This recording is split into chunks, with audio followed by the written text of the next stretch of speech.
I never thought it would happen like this. I'm a married woman and I'm happy with Chris. But in days gone by, I had more attention, flowers and compliments. Too often a mention, but cards and love letters, scarce if at all.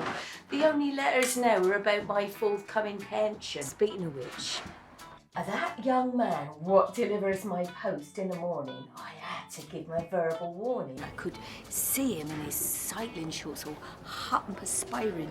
But the question he asked, he shouldn't be inquiring.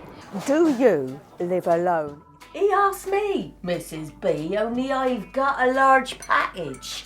It's for house 53. It's heavy to move and we might need her hand.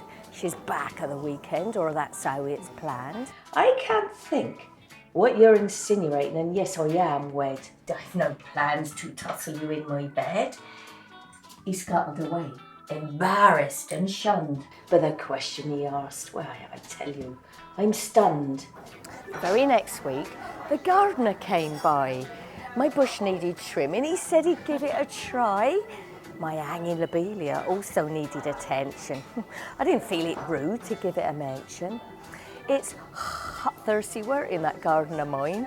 I took him tea and biscuits in a nick of time. Stripped down to the waist, all tanned and muscular. Oh, you had to be careful and mind my vernaculars. I also had to be careful and hide my binoculars. He said, your biscuits are delicious. Are they all homemade? By that, I think his fantasies played. If you think I make biscuits in nothing but my penny, I'll thank you, young man. And that's just when he turned on his heels and he scampered away, and I haven't not seen him, not to this day. Another young man came ringing my bell, collecting for charity, or so he did tell. He had boxes to tick and forms to fill in. He asked me if once a month... Would I be willing? He said, we all meet at the local to discuss social issues. He seemed pretty vocal at that. He sneezed and I passed him a tissue. But I do think his offer to take me up the Badger was a little precocious, as I'm not a catcher.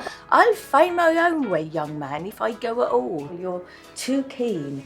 Pride before a fall. Whilst watching my telly, Paul Dark was on form. He gave me a wink in him I did warn.